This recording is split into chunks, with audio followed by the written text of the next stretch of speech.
This is the Notre Dame Top 10, a student production done with Fighting Irish Digital Media, recapping the 10 best plays of the month. Thanks for stopping by. My name's Patrick Stout, she's Laura Thomas, and we will be your hosts for the Notre Dame Top 10. That's right, Pat. We've poured through dozens of Notre Dame sporting events throughout the month, the wins and the losses, and now we will count down the top 10 sports moments of the month of February. Now this list is just what we thought, so of course you are encouraged to tweet us your thoughts as well. Send us a comment with the hashtag NDTop10, and maybe on our next show, your pick could make an appearance. We've had an outstanding month of Notre Dame sports.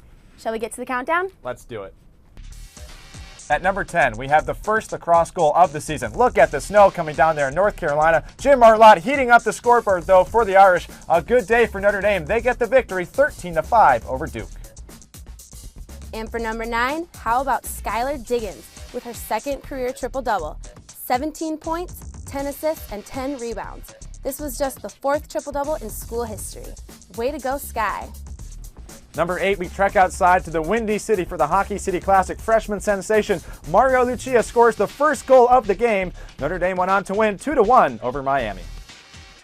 The Mayo Mile is one of the most acclaimed indoor track events in the entire country. It's held every year at Notre Dame during the Mayo Invitational.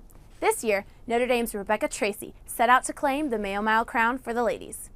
Let's take a look at Rebecca Tracy, a senior from Barrington, Illinois, pulling away from the field. Here she is sprinting down that last straightaway to finish with a time of 4:39.52. Way to go, Rebecca. Back on the hardwood for number 6, we have freshman Zach August showing off his elite athleticism. Look at the swat here. Look at the elevation once again here on the replay by Zach August, almost hitting his head on the backboard. He got so high. I bet we'll see more from this game later on in the Notre Dame Top 10 Countdown. Let's go to number 5 and check out this give and go from freshman phenom Jewel Lloyd, Skylar Diggins, and then back to Jewel Lloyd.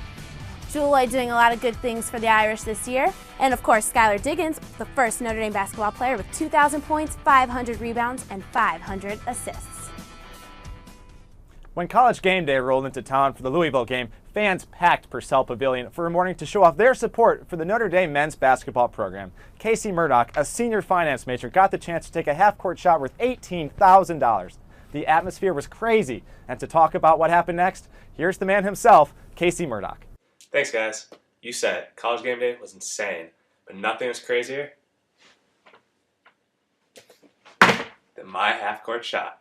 Here it is at number 4 on the Notre Dame Top 10. Casey Murdoch's first shot here, real close, just missing there. The assist from Reese Davis coming here on the second. Off the backboard and in. Casey Murdoch winning $18,000. The students rushed the court, pure jubilation all around at the Joy Center. Reaction from the Notre Dame men's basketball team, just as excited as they swamped the senior finance major. Reese Davis, Jay Billis, as well as former Notre Dame head coach Digger Phelps, all on hand to join in the celebration. Casey Murdoch, clutch half-court shot on College Game Day, coming in at number 4. And look at the size of this big check, $18,000 later. It's going to be hard to top that, but we'll try with number 3 as we move on to much later that night. Try the 4th overtime of the Louisville game.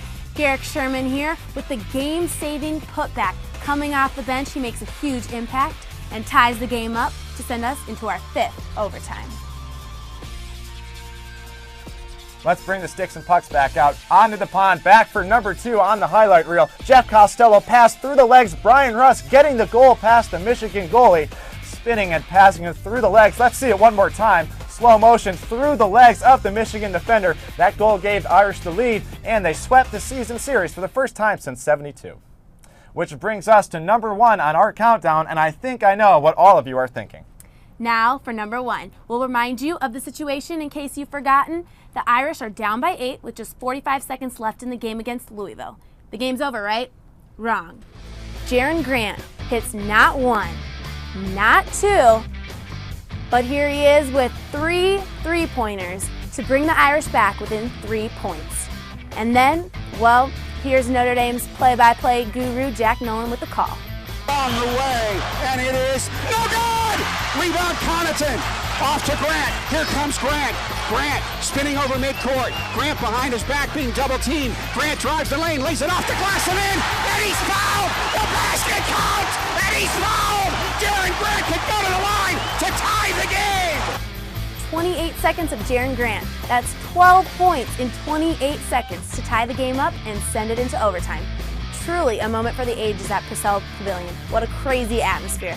And of course, the Irish went on to win in quintuple, that's 5 overtimes. Amazing. Thank you for stopping by for the February edition of the Notre Dame Top 10. If your top 10 was different, let us know at hashtag #NDTop10.